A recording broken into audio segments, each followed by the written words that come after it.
Muy buenos días a todos. El Instituto Nacional de Antropología e Historia, a través del Museo Regional de Chiapas, les dan la más cordial bienvenida. Agradecemos mucho a quienes nos acompañan esta mañana en este recinto y en especial al doctor Alejandro Ceseña Hernández, que nos viene a impartir la conferencia Bonampak y las colectividades geopolíticas del clásico tardío. Muchísimas gracias.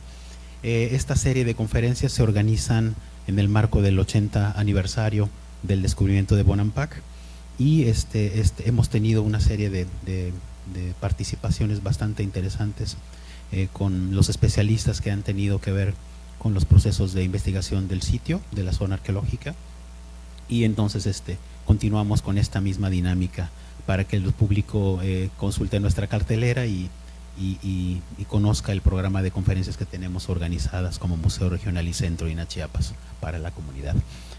Antes de pasar el micrófono al doctor Alejandro, vamos a leer una breve semblanza de su curricular. Y bueno, Alejandro Ceseña obtuvo en el año de 2002 el grado de Philosophy Doctor en Historia por la Universidad Estatal de Voronezh en Rusia, en coordinación con el Centro de Estudios Mesoamericanos de Moscú, Yuri Gnorosov. Ha publicado 5 libros de autoría, 80 artículos especializados y 6 traducciones del ruso al español, entre otras publicaciones más. Es fundador de la licenciatura en Historia y del posgrado en Historia de la UNICACH. Fue galardonado con el Premio Nacional Alfonso Caso en el año 2016 por la mejor investigación publicada en arqueología. Es recipiendario de la medalla Yuri Gnorosov al mérito académico en el año 2020, otorgada por la Universidad Estatal Rusa de Humanidades y el Gobierno del Estado de Yucatán, en presencia del embajador de Rusia en México. Ha contribuido en el proyecto Corpus of Maya Hieroglyphic Inscriptions de la Universidad de Harvard, Museo Peabody. Ha sido ponente en infinidad de eventos académicos nacionales e internacionales, entre los cuales se encuentra de 2023 Mesoamerica Meetings, organizado por la Universidad de Texas en Austin. Es codirector del proyecto arqueológico Bolonquín INA y es miembro del Sistema Nacional de Investigadores Nivel 2. Damos la bienvenida y nuevamente un agradecimiento al doctor Alejandro Ceseña.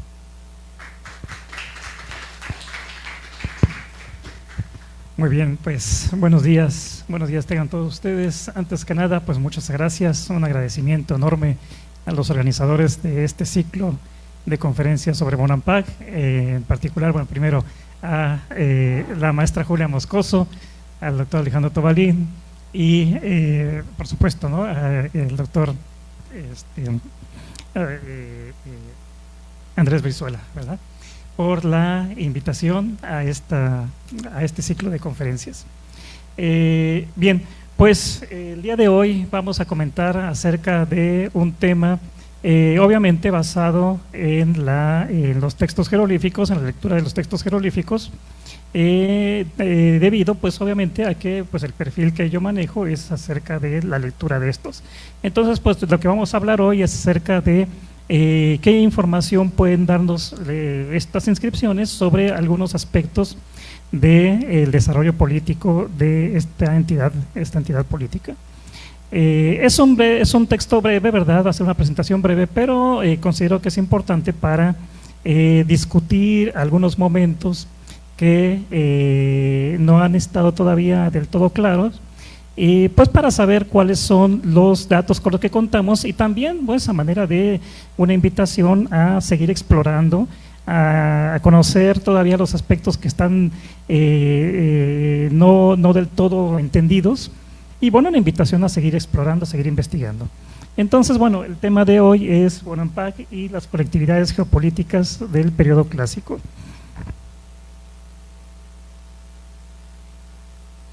Y bien, para empezar, dado que bueno, vamos a basarnos en los textos jeroglíficos, vamos a iniciar con esta discusión, con la discusión de uno de los signos que vamos a encontrar en Bonampak. Vamos a ir explicando poco a poco, y entonces aquí tenemos este jeroglífico, este signo que es en el catálogo de Eric Thompson, es el T544.501. Este es un signo que hasta la fecha no está del todo descifrado, ha habido una discusión larga acerca de él, Y las propuestas, algunas de las propuestas que se tienen hasta la fecha, una de ellas es esta, la de Och, que propusimos Rogelio Valencia y un servidor, la propusimos en el 2016. Recientemente, mis colegas y amigos Bárbara MacLeod y Peter Viró han propuesto que este signo se lee pi. En 2025 recientemente lo han propuesto como un signo con valor pi. Pero la discusión no está terminada, no está finalizada todavía. En lo que sí coincidimos es en otro aspecto importante que tiene que ver con este jeroglífico, que es la manera o los contextos en donde se encuentra, alguno de los contextos en donde se encuentra este jeroglífico. ¿Y cuál es ese contexto? Que este jeroglífico aparece haciendo juego con números, antecedido por números, y después complementado por un signo que sabemos que se lee ni. ¿Esto cómo se escribe? Se escribe así, número.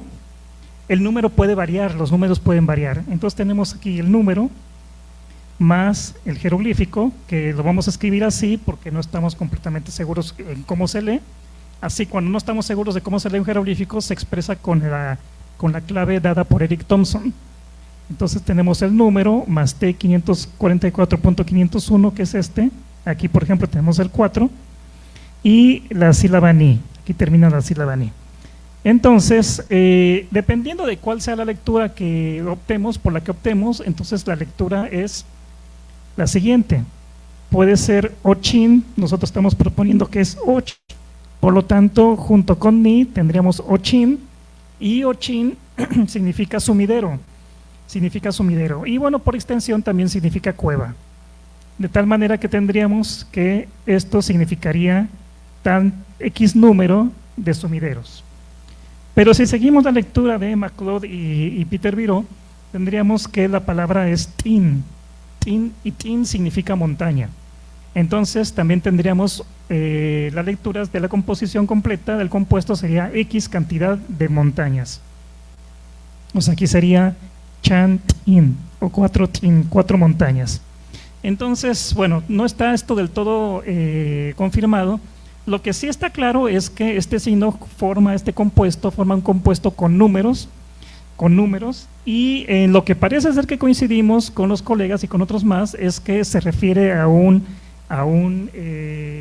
rasgo del entorno natural, ya sea un sumidero como estamos proponiendo, o ya sea una cueva, o ya sea una montaña, ¿no? Obviamente, pues esto se verá confirmado o no, pues cuando tengamos la lectura definitiva del jeroglífico. El problema con esto es que no tenemos suficientes confirmadores fonéticos, y mientras no tengamos los confirmadores fonéticos, pues no podemos dar una lectura acertada. Pero bueno, por lo menos tenemos claro que forma estos compuestos con número, y sobre eso es que va a haber la discusión que viene a continuación. Bueno, aquí lo que tenemos son varios ejemplos de cómo aparece este jeroglífico. Aparece con varios números, si ustedes quieren ver, pueden ver, aquí está el compuesto y aparece con 4. Aquí otra vez tenemos el mismo con azul, aparece con número 5, entonces tendríamos 5 montañas o 5 cuevas, 4 cuevas o 4 montañas. Aquí es interesante porque vienen 7 más 9, 7 cuevas, 7 montañas. Aquí tenemos 5, aquí tenemos 7, es el mismo jeroglífico, pero es 7. Aquí tenemos otra vez 7 y 9, aquí tenemos 5, 5 otra vez, aquí tenemos 7, 5, aquí se repite otra vez el juego de 7 más 9, aquí incluso hay un 10, aparece con el número 10. Aquí también aparece con el número 10, 7, y aquí aparece con el número 8. Provienen de diferentes sitios. Lo que hay que aquí destacar es que todos estos sitios son en su gran mayoría, en su inmensa mayoría, son del Petén, de tal manera que este fenómeno o estos compuestos aparecen regularmente en el Petén, aunque hay algunas excepciones, pero la mayoría es del Petén. Entonces vamos a ver que esto es un fenómeno propio de aquella región. Entonces, pues vamos a un poco profundizar en esto. Si ustedes observan, tenemos aquí se da un caso curioso, un fenómeno curioso, que cada una de estas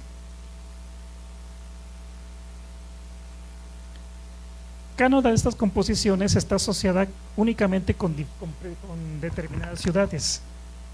Por ejemplo, que es 7 más 9 está asociada con Calakmul, con Cancuén y posiblemente con Naranjo. Que es el 4, está asociado con Motul de San José y otras desconocidas. Una de ellas posiblemente se encuentra en la región de la Usumacinta, y de lo que va a tratar la conversación de hoy.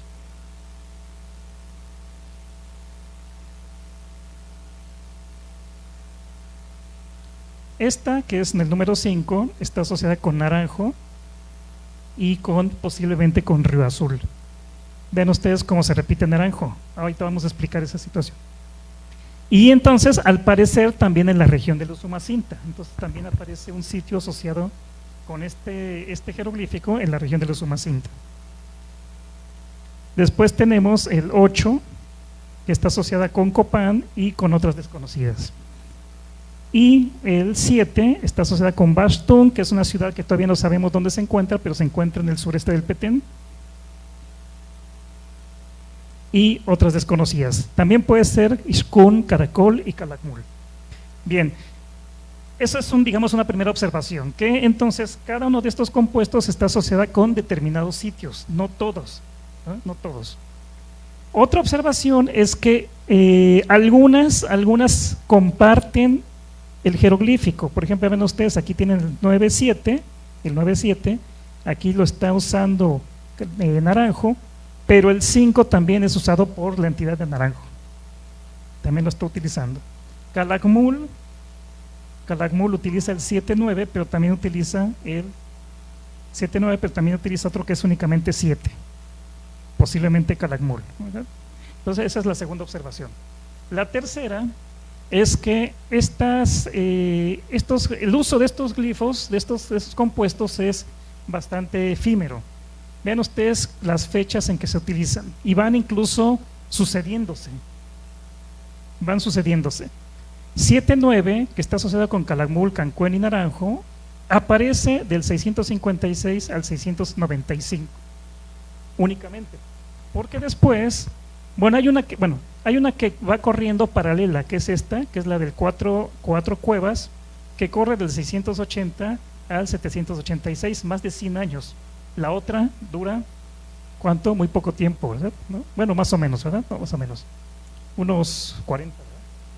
49 años exactamente. Esta dura, de acuerdo con los registros, dura 100 años, más de 100 años, y más o menos corre paralela con esta. Sin embargo, esta ya no aparece, después del 695 deja de aparecer en los registros jeroglíficos. Tenemos que esta que es con 5, que le vamos a llamar 5 cuevas, le vamos a llamar así, ¿no? Sabemos que no está confirmado, pero lo vamos a llamar 5 cuevas. Esta de 5 cuevas aparece el 714, ven ustedes, cuando esta ya no existe, aparece de pronto esta, y va a perdurar hasta el 790 y 864, como vamos a ver más adelante. Lo interesante es que está Naranjo. Si esta en 695 desaparece, aquí vuelve a aparecer Naranjo, pero aparece utilizando este otro jeroglífico. Tenemos Copán, que es también 763, un poco más adelante, y va a perdurar hasta el 810, más o menos paralela con esta. Y la última, que es esta que es 7 cuevas, es desde el 772, o sea, ya es muy tardía, y va a perdurar hasta el 820. Entonces, lo que nosotros aquí estamos interpretando, bueno, se ha hecho un servidor y otros colegas hemos interpretado que estos son títulos referentes a colectividades geopolíticas. Entonces, tal o cual gobernante utiliza este jeroglífico para referirse a que forma parte de estos grupos o parcialidades o grupos o provincias en los que está organizado el Petén, porque principalmente esto es en el Petén. De tal manera que Calakmul, Cancuén y posiblemente Naranjo formarían parte de un grupo, ¿verdad? De una provincia, de un grupo, de una asociación, de una colectividad que se hace llamar las 7 y las 9 cuevas.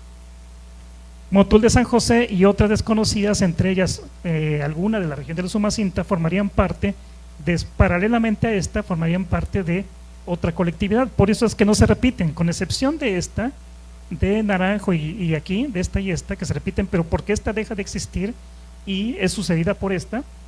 Con excepción de ella, o sea, cada una de estos títulos pertenecen a ciertas entidades políticas.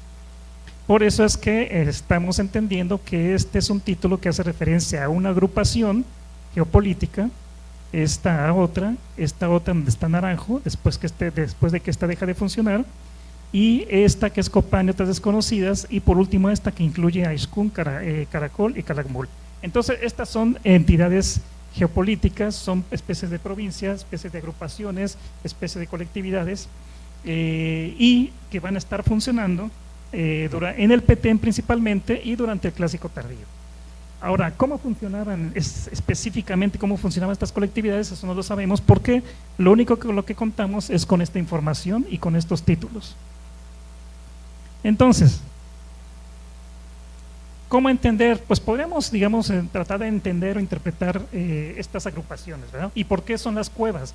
¿O por qué serían las montañas? ¿Por qué se refieren a montañas? ¿Por qué se refieren a cuevas, a sumideros? Podríamos intentar hacer una explicación y tendríamos esto, ¿verdad? ¿No? Tendríamos esto, lo vamos a leer. La conformación de títulos alusivos a conjuntos de cuevas a todas luces forma parte de un patrón mesoamericano que se refleja en el conocido concepto de las 7 cuevas, que es Chicomostoc o Bocupec.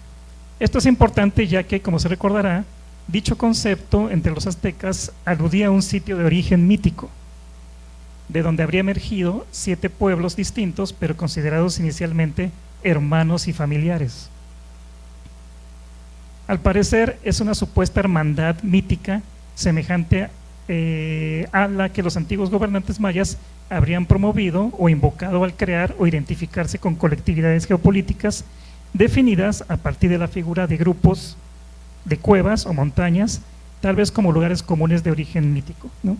Entonces, bueno, tenemos la evidencia, ¿no?, de fuentes postclásicas del centro de México de que sí, los pueblos hacían alusión a este concepto de las 7 cuevas, de donde habían partido justamente 7 pueblos hermanos, ¿no?, y que después, bueno, se separaron y se distribuyeron a lo largo del territorio, ¿no? Entonces, a partir de esa evidencia, entonces podemos entender, estamos interpretando que estos grupos de cuevas, ya sean 7 cuevas, 4 cuevas, 5 cuevas, o sean montañas, están refiriéndose a conceptos parecidos, semejantes a este de Chicomostoc o de Bocupec, ¿no? Entonces, en ese sentido serían agrupaciones o colectividades que agrupaban a determinados sitios arqueológicos. Y bueno, aquí lo que tenemos es un mapa para que podamos ver con mayor claridad cómo están distribuidos. Estos que son los que tienen que ver con las 7 cuevas y las 9 cuevas. Son las que están en rojo. Ven ustedes, tenemos a Calakmul, tenemos a Naranjo y a Cancuén. Estas 3 entidades formaban parte de ese título, o usaban el título de las 7 y las 9 cuevas. Entonces formaban parte de esa colectividad. Ven ustedes cómo paralelamente estas van a desaparecer, como dijimos, estas van a desaparecer después.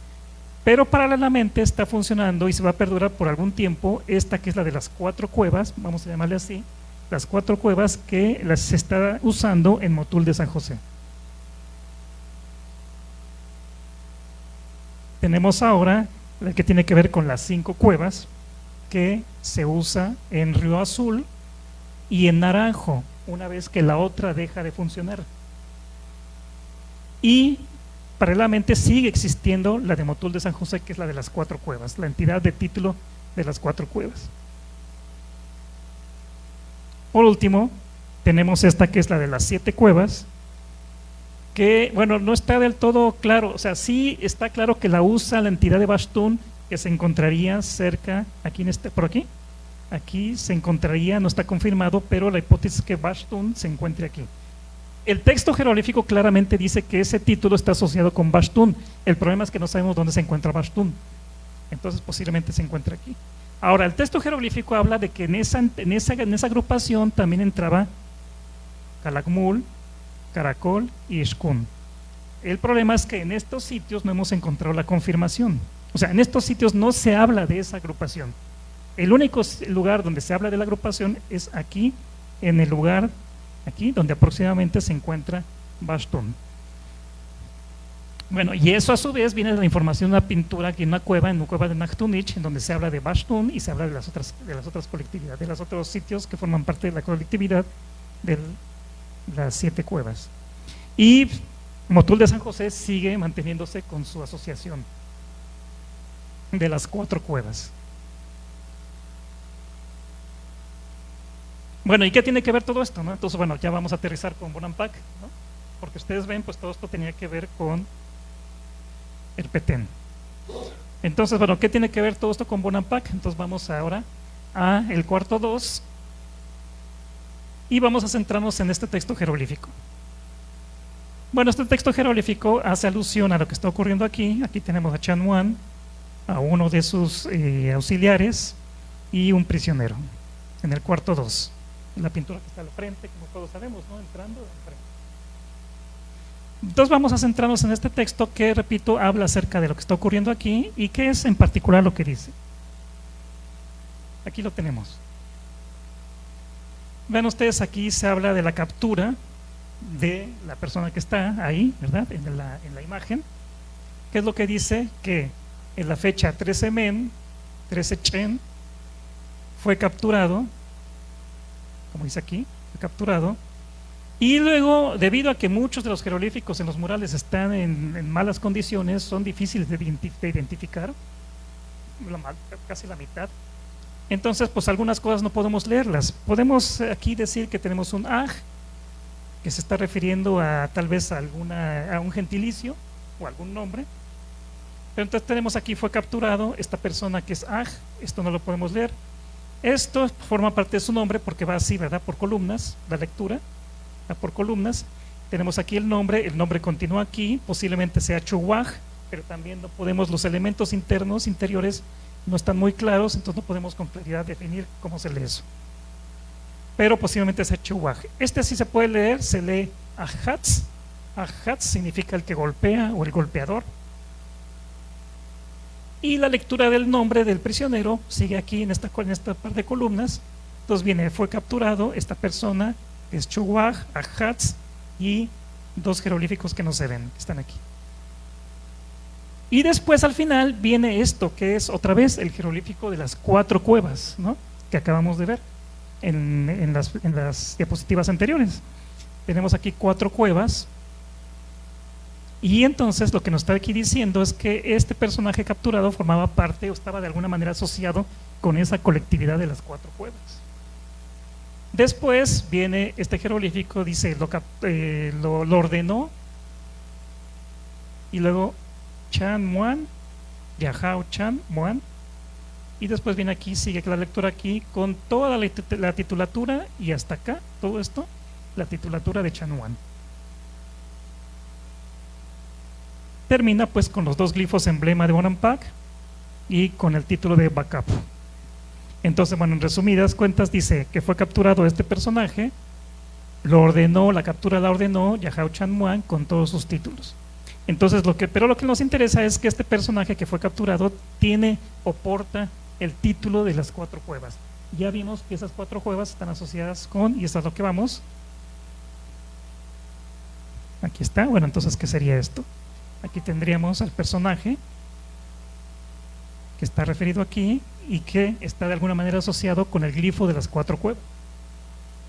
Entonces, bueno, eso entonces nos lleva a pensar, a reflexionar acerca de quién es esta persona, quién es este personaje que está aquí capturado.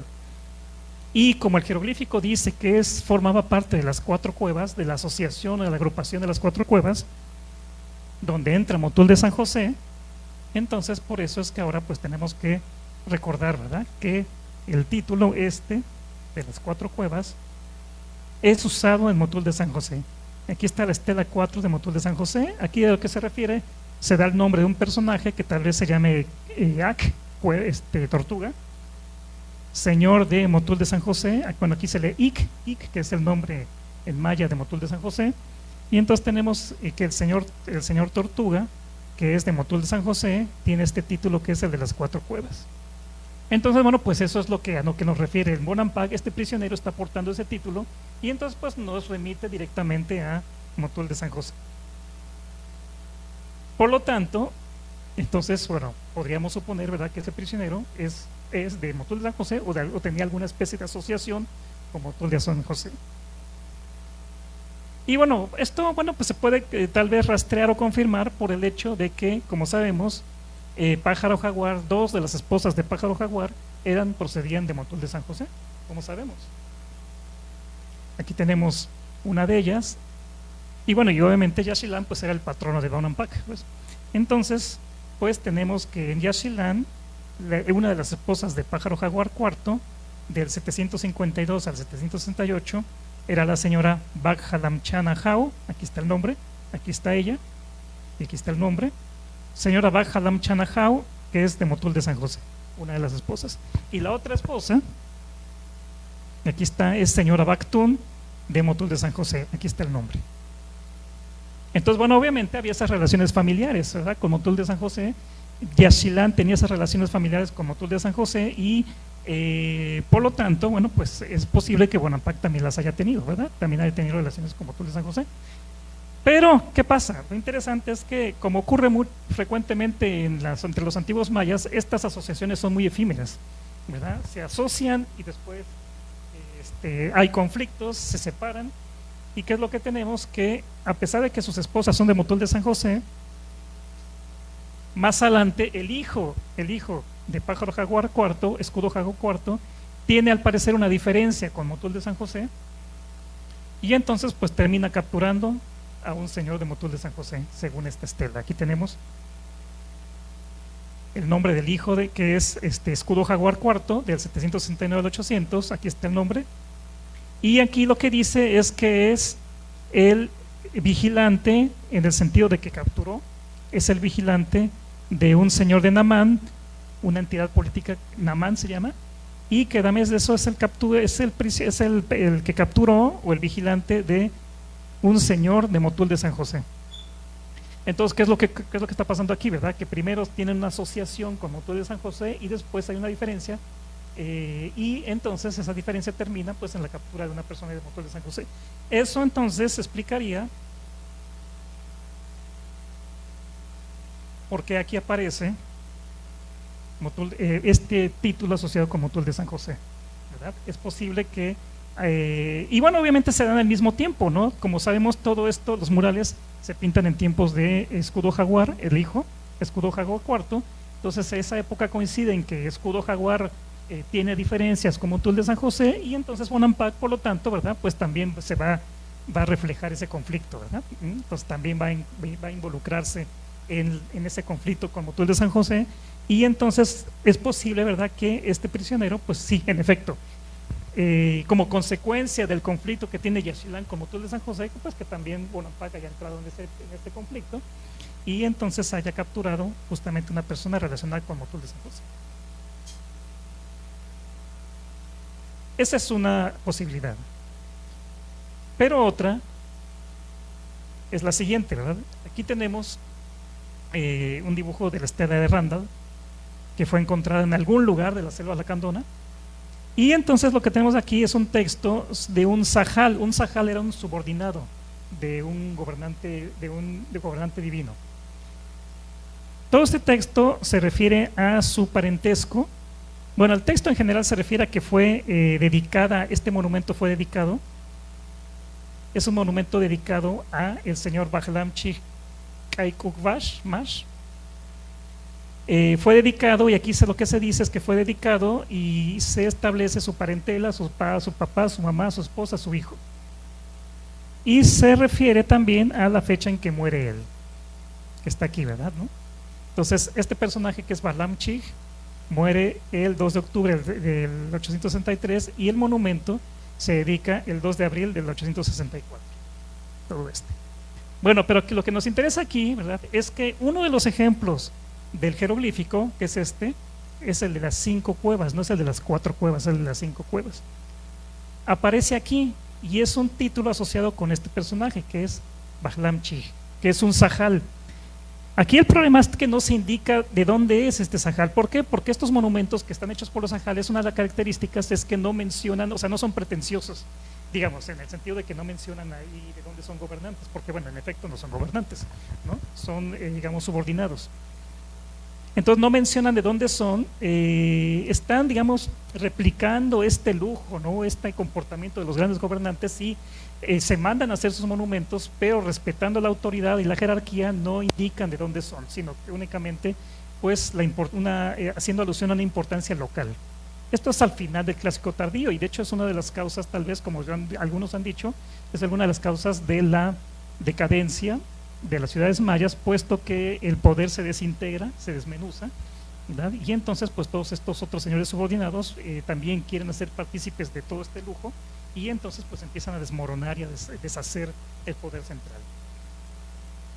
Bien, pero ¿a qué vamos? Entonces lo que tenemos es que ven ustedes, aquí dice, el señor Barlam Chi Kai Kukmash tiene este título que es el de las 5 cuevas. Pero lo interesante es que era un sajal de Kabchante, que es gobernante de Saxí. Aquí está. Sí. Y su esposa proviene de Quiná. Quiná es un sitio que se refiere en los textos jeroglíficos de los Umacinta, no sabemos dónde está. Quiná significa Aguascalientes. Entonces, bueno, es un sitio que en los textos jeroglíficos de Piedras Negras también se refiere a ese sitio de Quiná, no sabemos dónde está. Pero lo interesante es que la esposa de este personaje es de Quiná, o sea, es un lugar, lo que sí podemos entender es que es un lugar que está en el Usumacinta, en la región del Usumacinta, en la selva lacandona. Proviene de Quiná y además es un sajal de Saxí, el de las 5 cuevas. Entonces, bueno, pues aquí ya tenemos que está, que Saxí, Bonampak y todos estos sitios están involucrados de alguna manera en esa serie de colectividades que se forman en el Petén. Como decíamos, se forman en el Petén, pero Bonampak, la región del Usumacinta, está en el límite, pero también participa de alguna manera de esas colectividades, está involucrado, no está ajeno a esas colectividades. Entonces aquí lo que tenemos es que esta colectividad de los 5 cuevas, pues también llega hasta la región del Usumacinta y posiblemente la esté formando parte de ella Saxí. Si eso es así, ¿verdad? Bueno, pero esas son las 5 cuevas. Entonces lo que esto nos indica es que como estas agrupaciones son muy efímeras, entonces es posible que este Saxí también haya formado parte en algún momento de las 4 cuevas, pues, o sea, de las 4 cuevas asociadas con Motul de San José. Entonces, bueno, si eso es así, entonces tendríamos que más bien este prisionero que está representado en el cuarto 2, pues está asociado más bien con Saxí, y obviamente pues eso sí coincide con el discurso general del Templo de las Pinturas, del edificio de las Pinturas. ¿Por qué? Bueno, porque ahí la tónica general, el discurso general es que hay un triunfo sobre Saxí, ¿no? Hay un triunfo sobre Saxí, y entonces pues a partir de aquí podemos suponer que ese prisionero de las cuatro cuevas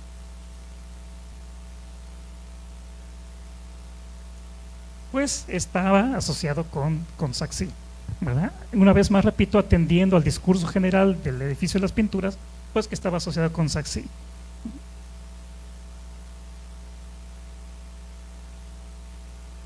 Entonces, bueno, para terminar, entonces eso, ¿verdad? No podemos dejar de asociarlo pues con la tumba que está debajo justamente de la pintura.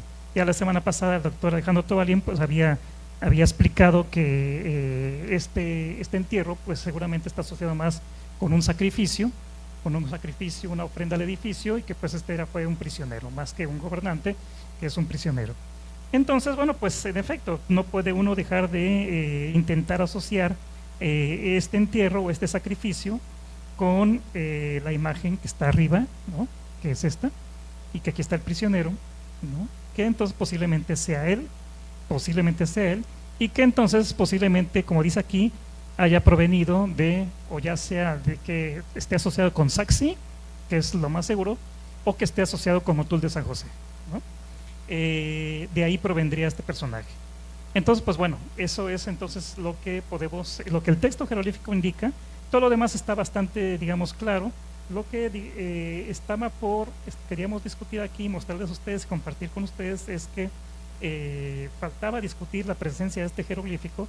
Algunos no se ven, desgraciadamente, no se pueden identificar, pero afortunadamente se conservó, y entonces pues eso llama la atención. Cuando vemos todos estos registros en el Petén, llama la atención, y la pregunta era, bueno, ¿qué hace? ¿Cuál es el papel de este título en Bonampak, ¿no?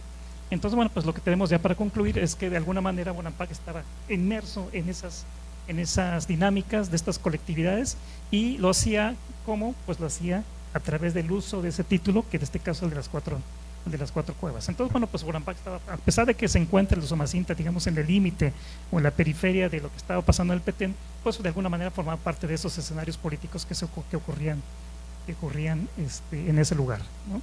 Entonces, bueno, pues obviamente pues eso nos lleva a más preguntas, ¿verdad? ¿No? Claro que nos da nueva información, porque ahora sabemos que sí, estaba Bonampak asociado con esos grupos, pero también nos genera problemas, ¿no? También nos genera nuevas dudas, pues porque primero, pues está la duda acerca de cómo funcionaban esas colectividades, ¿no? O sea, si se nos pregunta cómo funcionaban, no sabemos cómo funcionaban, porque lo único que tenemos es la evidencia de que existían, pero cómo funcionaban no lo sabemos. Sabemos, como ustedes pueden ver, quiénes estaban en cada colectividad, quiénes formaban parte de cada colectividad, eso lo sabemos, y pues ese es un problema. ¿Cómo funcionaban? No lo sabemos, no lo sabemos. ¿Cuál era el papel preciso de Bonampak? ¿Bonampak formaba parte de una de esas colectividades o no? Lo que tenemos aquí es que el prisionero era el que formaba parte de la colectividad, pero Bonampak no, ¿verdad? Sacsí parece ser que formaba parte de otra colectividad, Bonampak no. Bueno, ni siquiera Yaxchilán, ¿verdad? Entonces, pues obviamente eso nos deja más dudas, ¿verdad? ¿No? Obviamente nos da información muy interesante, pero también pues nos plantea nuevas dudas, y bueno, pues obviamente pues el interés por seguir averiguando, ¿verdad? Seguir averiguando, seguir explorando acerca de esto. Entonces, pues como podrán ver, todavía hay trabajo, ¿verdad? Hay bastante trabajo aquí en Bonampak, ¿no? Pues con eso termino, muchas gracias.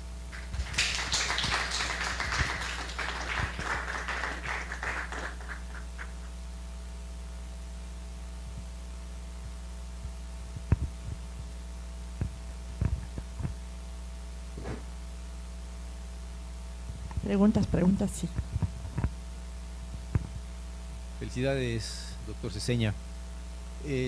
Pues sí, efectivamente surgen más preguntas con esta visión, y yo quisiera ver si tienes algún comentario sobre, por ejemplo, esta última estela, ¿no? Randall, ya que sus fechas son bastante tardías, ¿verdad?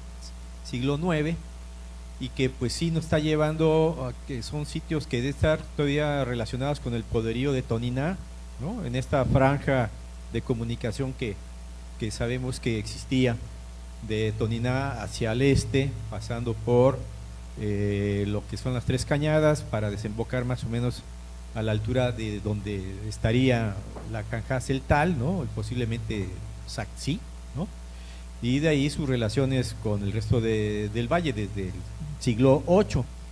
Entonces quiere decir que una vez que caen Yaxchilán y Bonampak a finales ya de ese siglo VIII, a lo mejor a eso equivale ese cambio de 4 a 5 cuevas, ¿no? Se deshace esa asociación previa, o podría haber otra forma de explicarse, no más que este tipo de cambios políticos, porque ya 68 creo que es la fecha, ¿no? Ya pasaron 60, 70 años de que Bonampak ya no tenía ninguna inscripción, había sido posiblemente ya abandonado. ¿Qué sucede? Que todo se va hacia el norte, queda pensando que hay un abandono ya en la parte sur.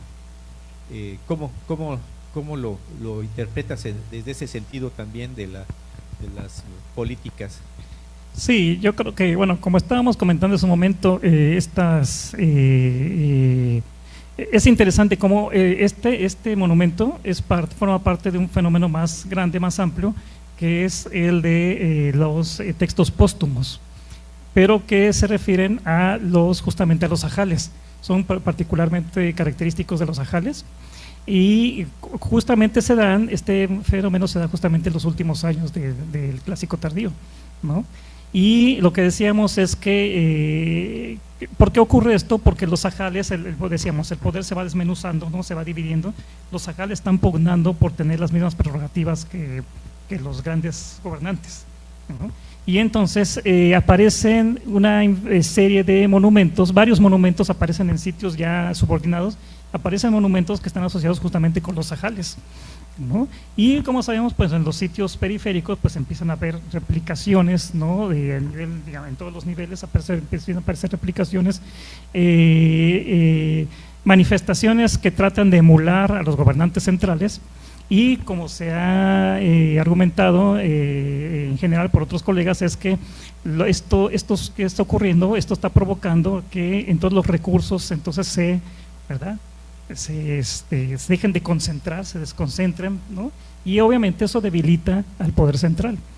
Eso es algo característico de las finales del Clásico tardío, debilita el poder central, y entonces, pues bueno, eso justamente es una de las causas, como se ha argumentado, son las causas del colapso de los grandes centros. Entonces, por eso decíamos que este monumento no sorprende que aparezca, ¿verdad? Justamente aparezca a los últimos años de toda esta etapa, ¿no? No sorprende que aparezca porque justamente forma parte de este fenómeno, ¿no? Donde el poder central se desmorona y entonces todos estos se empiezan a replicar, y entonces, bueno, esta persona solicita que se construya, que se le haga este monumento, ¿no? En esa misma lógica, ¿no? En la lógica de que pues ellos también quieren ser partícipes de toda la pompa, ¿verdad? Toda la pompa, pero obviamente pues eso sí genera toda esta disolución, ¿no? Desquebrajamiento, y que va a llevar justamente a eso, ¿no? Al colapso. Entonces, bueno, pues aquí lo que tenemos es justamente eso, el reflejo de lo que está pasando. Entonces, por eso decía yo, no es sorprendente que aparezcan estas manifestaciones, porque es justamente lo que está ocurriendo, ¿verdad? Es lo que está ocurriendo en ese momento. Y bueno, lo que sí tiene que ver con la organización, sí, claro, posiblemente, ¿no? O sea, bueno, de hecho esa organización de las 5 cuevas ya venía de un poco más tiempo atrás, ¿verdad? Ya venía de más tiempo atrás, de hecho se ve que se mantiene, ¿verdad?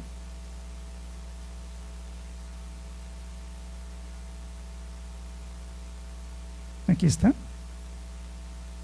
desde el 714, está con naranjo, posiblemente Río Azul, se mantiene esa agrupación, hasta el 864, que es justamente la que está referida en la estela de Randall. Pero bueno, están otras que son el CD4, que se mantiene hasta el 786. Entonces, pues sí, en efecto, ¿verdad? Si tenemos, por ejemplo, esta que es justamente de la estela de Randall, pues podría ser eso, ¿verdad? Podría ser que ese lugar de Usumacinta, esa región, o sea, sí, incluso, pues se haya anexado a esta agrupación, ¿no? Entonces, obviamente también hay alguna cosa que también puede ocurrir, ¿verdad? Que esa referencia puede ser también, digamos, retrospectiva, ¿no? Porque está hablando de sus antepasados, pues, ¿no? Entonces está hablando del papá, dice el papá, ¿verdad? ¿No? Entonces, bueno, pues puede ser que también esté asociada con el papá, ¿verdad? ¿No? Que el que está asociado con esta entidad geopolítica es el papá, ¿no? Y no tanto él. Yo te estaba pensando, creo que en el Códice Gervais-Meyer viene esta gráfica de Chicomostoc, y vienen los nombres de los grupos que salen de allí, los Chalcas, los Tepanecas, los Ochipilcas y todos estos grupos que van a formar las colonias del centro de México. Parece ser como aquí, es que como si les diéramos número a cada una de las cuevitas que se está formando en Chicomostoc general. Y entonces aquí en lugar del nombre de origen, del grupo de origen, estarían dando el número de la cueva. Entonces por eso quizá había la variación en que había un Bucupsiban, un Bucupec, bueno, yo cuando trabajé una cuestión sobre cuevas, yo proponía que se trataba también de un recuerdo ideologizado de la vida prehistórica en cuevas, que hacen referencia a los antepasados antiquísimos, y sí, coincide perfectamente con esa visión aunque ya con fuentes del posclásico, ¿verdad? Pero están presentes desde antes, ¿no? Hay ideas que están yéndose digamos del sur hacia el centro de México, muy, muy lógico, ¿no? Por ejemplo, esta cuestión del origen común en cuevas, y luego la otra, que hay entidades también que se comparten, por ejemplo, que también viven en cuevas, como el árbol nodriza, donde iban a dar los niños pequeños para ser amamantados, que está también desde la época maya, ¿no? Sí, entonces es posible que sea, sí, exactamente posible que sea una referencia a la historia muy antigua del personaje y la herencia que trae desde la época de las, dice, soy hijo de fulanito, del grupo tutanito, desde la prehistoria, la vida.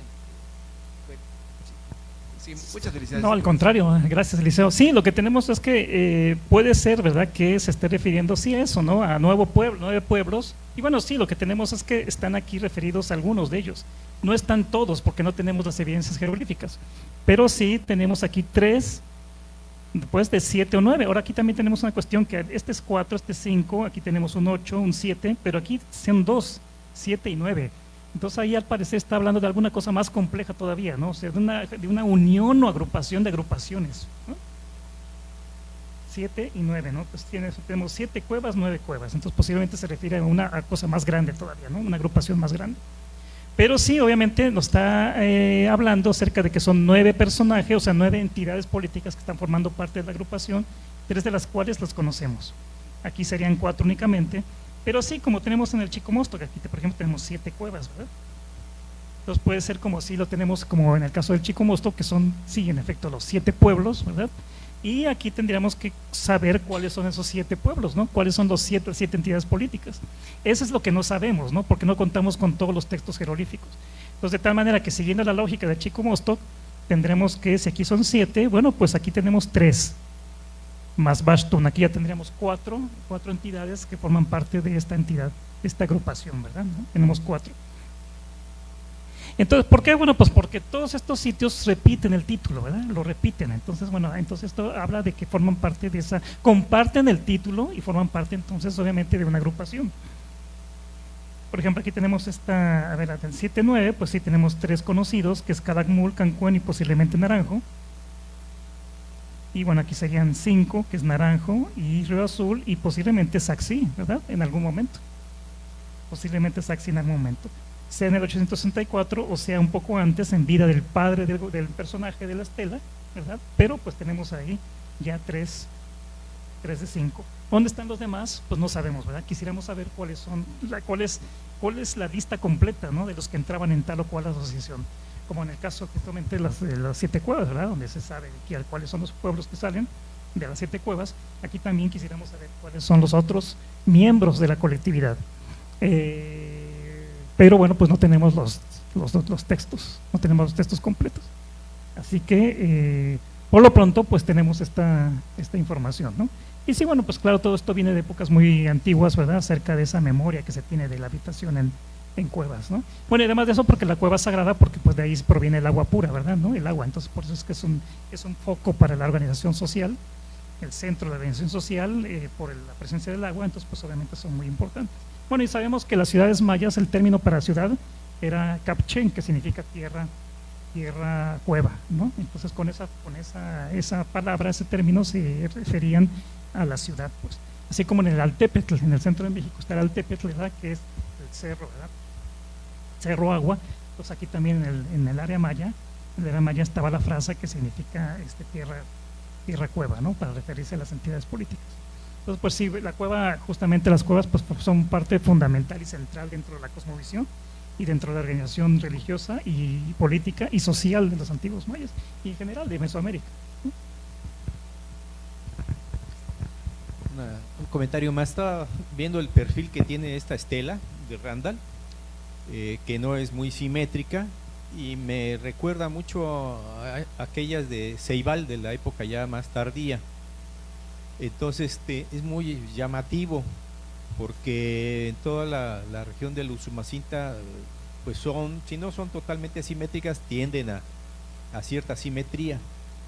Entonces yo no sé si esa es parte de una influencia, si realmente esta pertenece a un sitio del área del Usumacinta, ¿no?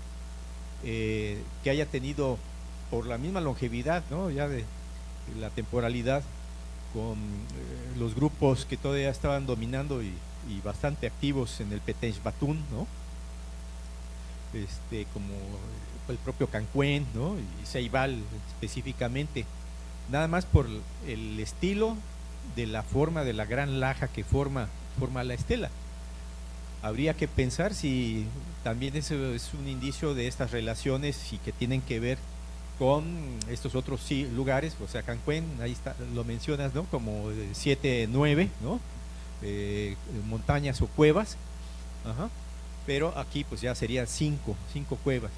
Así que sigue siendo un asunto bien interesante y que tiene que ver ya con el cambio que se suscitó al final del siglo VIII, ¿no?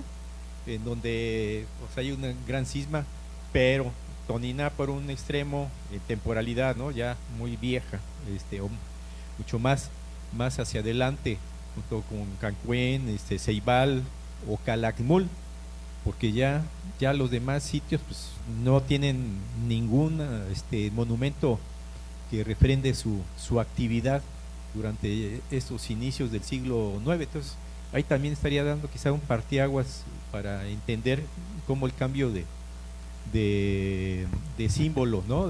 de asociación pudiese interpretarse también en cuanto a las participaciones, ¿no? Porque pues vemos que en las pinturas ahí se mencionan embajadores de Lacamtún y otros tantos, pero ya en Yaxchilán, ya con el propio escudo jaguar, el cuñado de Chanman, pues también se ve que los combaten y entre tantos de Motul, los de Lacamtún, les pegan, ¿no? Entonces, ¿qué sucedió después de la época en que elaboran las pinturas, ¿no? En esos años poquitos que transcurren en la última década del siglo VIII, creo que aquí puede haber algunos parámetros interesantes de dónde enfocar las investigaciones, ¿no? Para entender qué está pasando. Y además, ¿por qué en Yaxchilán? Bueno, no tenemos ya más que un pedacito de pintura mural en el edificio 33, ¿no? Que no sabemos qué pudiese realmente haber contenido, y que en Bonampak, por la conservación, afortunadamente pues tenemos toda esta cantidad de información y estas batallas con esta gente, como bien lo estás comentando, de Sacsí, pero formando parte de este grupo de las 4 cuevas donde Motul está participando también, y como que después de 2 matrimonios con señoras de Motul, el gobernante de Yaxchilán decide cortar tajo. No sabemos si se divorció de las 2, qué pasó, pero hay combates, ¿no? Y que eso haya sucedido hacia el 791 en adelante, ¿no? Al 800. Algo fuerte, grave sucedió y se da este vuelco. Y ya en el siglo VIII pues tenemos un cambio de 4 casas, 4 cuevas a otro de 5, ¿no? Pues así, de lo que me transmite, yo sugiero estas posibilidades también. Sí, claro, sí, es que el problema, pues como sabemos, es la falta de información, ¿no? Son muy pocos los textos que tenemos a nuestro alcance, o sea, que existen o que se conservaron. Y sí, como decía yo, pues hay muchos enigmas en cuanto a esto, ¿no? Por ejemplo, Lacamtún, como lo mencionabas, ¿no? En los murales, pues es un embajador, ¿no? Una persona de Lacamtún es un embajador, sin embargo, Yaxchilán tiene problemas con una persona, captura a una persona de Lacamtún. Entonces, ahí eso es algo como muy particular de estas relaciones entre los mayas en el periodo clásico, ¿no? Por eso decía yo, esas relaciones tan efímeras, ¿no? Bueno, en efecto, se casan, ¿verdad? Pero después se conflictúan, pelean, hay guerras, ¿no? Con personajes que previamente eran aliados. Entonces esto, por ejemplo, en el caso de Lacamtún, pues está muy claro, ¿verdad? Como es que tenemos un embajador en los murales, pero también Yaxchilán captura a una persona de Lacamtún, ¿no? Y bueno, pues para que ir más lejos, el propio Motul de San José es clarísimo, con el caso de Motul de San José, que como dices, ¿verdad? Tiene 2 esposas y después se pelea con Motul de San José y hasta captura a un señor importante de Motul de San José. Entonces es bastante complicado porque no tenemos fuentes. Entendemos que es bastante efímero todo esto, cambian mucho estas asociaciones, van cambiando mucho, frecuentemente cambian, y el problema es como no tenemos suficientes textos, ¿verdad?, jeroglíficos, entonces hay muchas cosas que no sabemos, ¿verdad? Lo que comentaba del perfil, sí, en efecto puede haber el estilo del monumento, pues nos puede referir justamente a una asociación ya con otra entidad política, ¿verdad?, ¿no? Que en este caso que es Cancuén, pues, ¿no? Eso está en una colección privada, ¿no? Bueno, y entonces otra cuestión, ¿verdad? Que esto es producto de saqueo, ¿verdad? Es producto de saqueo, y bueno, lo refieren, ¿verdad? Lo refieren que lo encontraron en la selva lacandona, ¿no? Entonces, puede ser cierto, puede ser no cierto. Lo que sí es interesante es que, bueno, por lo menos sí se habla de Sacsí, ¿verdad? Se habla de Sacsí, que sí es un lugar de Usumacinta, ¿verdad?, ¿no? De la cuenca. y se habla de Quinano. Quinano sabemos dónde está, pero se menciona en otros sitios también, en otros textos jeroglíficos de los Umacinta. Entonces, bueno, pues cuando nos dicen que esto fue hallado en algún lugar, saqueado y hallado, ¿verdad?, en algún lugar de los Umacinta, pues coincide con estos datos, ¿no? De ahí que es muy probable que sí provenga de la selva lacandona este monumento, ¿no? Pero en efecto, el perfil pues puede estarnos hablando justamente de eso, ¿no?, de una nueva relación con otras regiones, ¿verdad? Por ejemplo, en el caso de Cancuén, como decías, ¿verdad, Alejandro? Entonces, pero bueno, faltan datos, ¿verdad? Nos faltan datos, nos falta información para poder cuadrar todas estas asociaciones, estos cruces, principalmente en estos últimos años, ¿verdad? Como dices, ¿no? En Bonampak está ocurriendo algo, en efecto, ¿no? Está la celebración de la batalla contra Sacsayhuamán, ¿verdad?, del triunfo, pero ¿qué ocurre después en estos años? Al parecer sigue habiendo conflictos y bueno, de hecho, pues viene el colapso y de hecho Bonampak deja de existir, ¿verdad? Pues seguramente, ¿por qué? Pues como consecuencia, entre otras cosas, como consecuencia de todos estos conflictos y desavenencias y encuentros, ¿verdad?, y desencuentros entre diferentes entidades políticas, ¿no?, en la región de los Umacinta, bueno, y en general, pero particularmente aquí en el caso de los Umacinta. Entonces, pues, ojalá podamos tener acceso a nuevos o encontrar nuevos textos, ¿no?, y poder terminar de dibujar el cuadro, ¿verdad? ¿No? De lo que ha sacado Golden. Ajá, bueno. No hay más lecturas, ¿verdad? No, ahí no, bueno, no encontramos estos datos, ¿eh? Está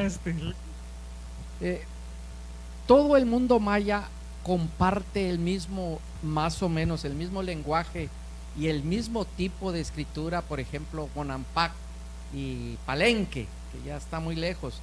Al alguien leer un jeroglífico de Bonampak, es muy probable que el mismo o parecido se encuentre también en Palenque, es decir, compartían un mismo sistema de escritura, compartían un mismo lenguaje, y si es así, había escuelas de eso en cada lugar, había maestros que enseñaban a leer y a escribir. ¿Es así? Sí, el sistema jeroglífico era usado por todo el área maya, por todos los hablantes de maya, todos los sitios arqueológicos, todas las entidades políticas del área maya, todos usaban justamente este sistema de escritura. Este sistema de escritura está basado en la lengua cholana, Entonces, lo que sabemos ahora es que bueno, obviamente había varias lenguas, ¿no? Por ejemplo, en la península de Yucatán, pues están las lenguas yucatecanas, y en el caso aquí de Chiapas, pues las lenguas que están involucradas son las lenguas saltalanas, el saltal particularmente, ¿no? Entonces, obviamente entendemos que cada lugar, cada pueblo tenía su propia lengua, pero la lengua franca, como se le llama, ¿verdad?, era, como actualmente es el inglés, en la antigüedad la lengua franca era el cholano. Y estos textos jeroglíficos estaban escritos en cholano, de tal manera que las élites que utilizaban este sistema de escritura, pues usaban el cholano, independientemente de la lengua que hablaran. Particularmente el caso de Toniná, se supone que ellos pues eran celtales, pero utilizaban como lengua franca, utilizaban la lengua cholana y escribían los textos jeroglíficos en lengua cholana. De tal manera que independientemente de dónde te ubicaras, ya sea en Toniná o en Calakmul, ¿verdad?, o más hacia el sureste, tenías que saber, y obviamente los jeroglíficos, las lecturas, pues era la misma, ¿no? La misma porque manejaban el mismo sistema de escritura y estaban manejando la misma lengua, que es la cholana. Entonces, pues sí, en efecto, ¿no?, un jeroglífico en Bonampak tiene el mismo significado, la misma lectura la tiene que en Copán, por ejemplo, ¿no?, o que en Palenque. A veces se llegan a encontrar pequeñas diferencias, a veces brota la lengua original del lugar, ¿verdad?, ¿no? Pero en esos casos lo que utilizaban es que usaban confirmadores fonéticos que indicaban cómo se debía leer el jeroglífico, ¿no? Entonces, por ejemplo, tenemos Can y Chan, ¿no? Ambas significan serpiente. Entonces, cuando se trataba de que se quería especificar, o sea, Chan es en cholano, ¿verdad?, y Can es en yucatecano, es en las plegas yucatecanas. Entonces, cuando se quería especificar que se estaba hablando o estaba utilizando la palabra yucateca, se utilizaban confirmadores para indicar que la palabra debía leerse Can y no Chan, ¿no? Entonces, esos son algunos de los, digamos, estrategias que utilizaban en los casos donde se buscaba precisar cuál era la lectura, ¿verdad?, la lectura exacta en ese lugar. Pero fuera de esos casos, que son algunos nada más, fuera de esos casos, pues todos los demás jeroglíficos eran entendidos y leídos por igual en cualquier lugar del área maya, ¿no? no porque todos hablaran la misma lengua, sino porque todos estaban utilizando la misma lengua franca, que como en el caso del inglés, pues tenían que saberla todas, ¿no? También que saberlo todos para hacer uso de este sistema de escritura en toda el área maya, ¿no?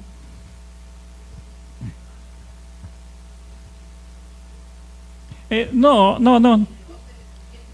Sí, no, hay una, hay una lengua que se llama el protomaya, y del protomaya parten todas las demás lenguas, ¿no? Parte la familia cholana, la celtalana, parten las quicheanas, las yucatecanas, el huasteco, todas ellas parten de una lengua original que es el protomaya, ¿no? Que es una especie como de latín, ¿verdad? ¿No? En el caso nuestro, ¿verdad? ¿No? Del latín surge el español, el francés, el italiano, ¿no? Entonces, en el caso de las lenguas mayas, tenemos una lengua que se llama el protomaya, y de ahí parten todas las demás, ¿no? Una de ellas es justamente el cholano, ¿no? Y que el cholano que se distribuyó justamente en las partes, en las tierras bajas, y ellos fueron pues los que desarrollaron, impulsaron los rasgos de la civilización maya, y pues lo hicieron obviamente la lengua que ellos manejaban, que era el cholano, ¿no? Pero solamente es una de varias más, ¿verdad? Y el origen está en la que se le llama protomaya. Sí. No, sí, vamos a ver.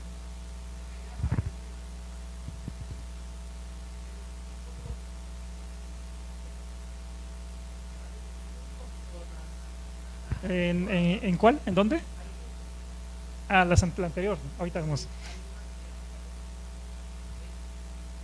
Sí, ahorita la mostramos. Sí.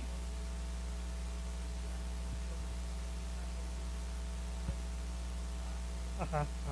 Sí, esto se ve por parejas de izquierda a derecha, por parejas. A veces es por columnas, pero la mayor parte de las veces es por parejas de izquierda a derecha. O sea, esto sería así. Se empieza aquí está un Bactún 10 justamente, que ya es muy tardío, es muy interesante, porque el Bactún 10 ya es muy tardío, ¿verdad? Justamente coincidiendo con las fechas que están aquí. Es algo muy raro que te encuentres ya un Bactún 10, pues, o sea, ya muy raro como en este caso. Entonces tenemos aquí el Bactún 10, entonces es de izquierda a derecha en zigzag, por parejas, en zigzag así. Por eso aquí lo que tenemos, vean ustedes, es el nombre, aquí está el nombre del personaje, aquí está Bajlam, de izquierda a derecha Chig, Kai, y luego hacia abajo, porque es por parejas, estas dos parejas, luego estas dos, de izquierda a derecha. Entonces tenemos aquí Bajlam, Chig, Kai, Kuk, Mash, que es un Sahal, como dice aquí, es un Sahal, y luego regresamos acá y aquí dice el de las 5 puntas. Y ya después viene la mamá, el papá y todos ellos, sí, pero es por parejas, así, ¿no? Y eso es, digamos, por lo regular, ¿verdad? Por lo regular, aunque hay casos, hay algunas excepciones, ¿no? Hay muchos casos donde es por líneas, por columnas independientes, una y después otra. Pero la mayor parte de los casos es por parejas, ¿no? Y en zigzag de arriba hacia abajo, de izquierda a derecha, de arriba hacia abajo, por parejas, en zigzag. Tenemos otros casos, también tenemos excepciones. Bueno, por ejemplo, aquí tenemos otra, también es así, ¿verdad? Por parejas, de izquierda a derecha, de arriba hacia abajo, por parejas.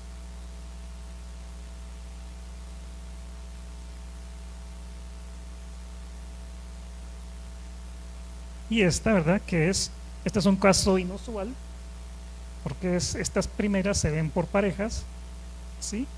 Y cuando no son por parejas, cuando hay, digamos, 5, porque es la cuestión, serían 5, entonces la última se lee sola. Entonces tenemos primero estas dos, después estas dos, después esta sola, y aquí, bueno, pues continúan estas dos en pareja. Entonces así, ¿verdad? Así, después estas dos, esta sola y después estas en pareja, ¿no? Son casos bastante raros, ¿verdad? Bastante raros, pero suelen ocurrir. Y entonces aquí la manera de leerlos, pues obviamente es ya con el conocimiento de los patrones de cómo se maneja la información, ¿no? Pues, por ejemplo, aquí lo que tenemos es que está el glifo emblema, los dos glifos emblema de Bonampak, y nos indica que la lectura es así, por pareja. Aquí tenemos el primer glifo emblema de Bonampak, el siguiente, y siempre se termina con el título de backup. Es un patrón, ¿no? Un patrón que tenemos los dos glifos emblema y se termina con el glifo emblema, perdón, con el título de backup, ¿no?